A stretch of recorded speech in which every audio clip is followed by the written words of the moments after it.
टीना और मीना आपके लिए लेके आई हैं दिल ना उम्मीद का रीकैप।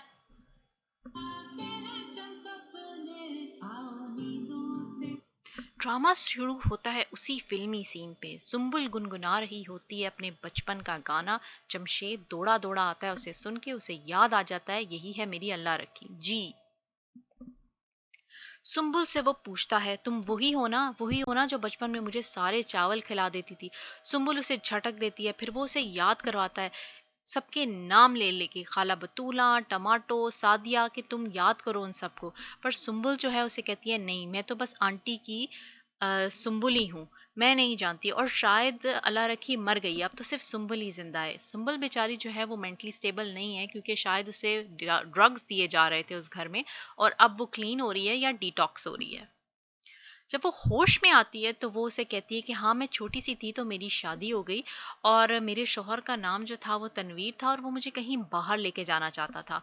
और जमशेद उससे पूछता है कि मेरी माँ का क्या हुआ जब मैं घर से भागा था, तो वो उसे बताती है कि तुम्हारे जाने के बाद उनका दिमागी तवाजुन भी ठीक नहीं रहा, और वो भी घर से भाग जाती हैं, जिसे सुन के जमशेद बड़ा परेशान होता है। दूसरी तरफ हमने देखा कि इकराम जो है वो ठरकी भाभे से सब कुछ पता लगवा लेता है कि सुम्बुल जो है वो बिग ब्रदर के पास है, और वो फिर आता है बड़े साहब के पास और उन्हें कहता है कि वो सुम्बुल को मारने के एडवांस पैसे लेगा, क्योंकि सुम्बुल उसकी जान होती थी किसी ज़माने में। झूठा, एक नंबर का झूठा। और वो ये कहता है कि मुझे जो है ना वो अब कोठी का इंचार्ज बना दो, सवेराबाजी इंचार्ज बनने के काबिल नहीं है। तो बड़े साहब उसे कहते हैं कि चलो ठीक है, मैं पहले देख तो लूं कि तुम काम कर भी सकते हो कि नहीं, पहले सुम्बुल को तो मार के दिखाओ। जी मीना। जी टीना, हमने देखा कि जमशेद बहुत ही डिसहार्टेंड थे सुंबल का सच जान के कि वो अल्लाह रखी है, और वो इस बारे में खुश भी थे। और उन्होंने ताहिर महमूद साहब जिन्होंने उनकी कफालत की थी उनसे अपनी हार्ट टू हार्ट की, गांव के बारे में बताया कि गांव में किस किस्म के मसाइल थे और वो वहां से क्यों भागे और सुंबल यहाँ तक कैसे पहुंची। फिर हमने देखा कि नसीम जो है उसने एक कोच को ढूंढ लिया है फेसबुक पे, और ये कोच पाकिस्तान में रॉ टैलेंट ढूंढ रही हैं क्रिकेटर्स का, और नसीम ने उन कोच को फेसबुक पे मैसेज किया कि वो भी क्रिकेटर बनना चाहती हैं, वो उनको डिसअपॉइंट नहीं करेंगी।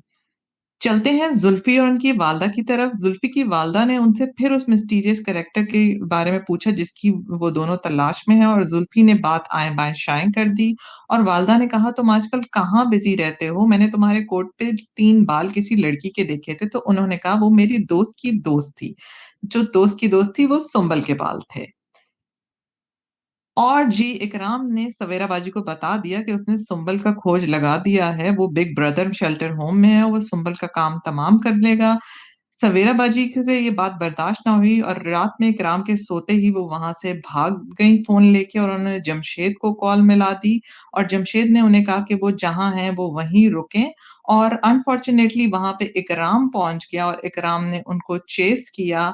अब हम देखेंगे नेक्स्ट एपिसोड में कि क्या इकराम उनको पकड़ पाएगा या वो जमशेद के हाथों लगेंगी।